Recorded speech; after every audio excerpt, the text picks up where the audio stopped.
Hi friends, welcome back to my channel. In today's video, I'm going to show you how to update the system on Samsung Galaxy Z Flip 3. If you're new here, don't forget to subscribe and give this video a thumbs up. Now let's dive in. Step 1. First, unlock your phone and open the Settings application. This is where you can find various customization options for your device, including display settings, security settings, and accessibility features. Step 2. Now, locate the search icon in the top right corner and tap on it. The search feature makes it much easier to find specific options without having to scroll through multiple menus manually. Step 3. In the search bar, type Software Update and wait for the results to appear. This section contains all the settings related to keeping your device up to date. Step 4.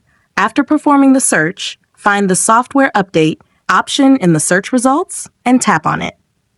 This will open the Software Update settings, where you can check for available updates for your phone system. Step 5. For the last and most important step, tap on Download and Install to begin the process of updating your phone. Make sure your phone is connected to a Wi-Fi network and has sufficient battery life before starting the update.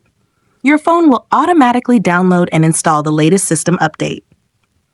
If you found this tutorial helpful, don't forget to give it a thumbs up and subscribe to my channel for more great tips.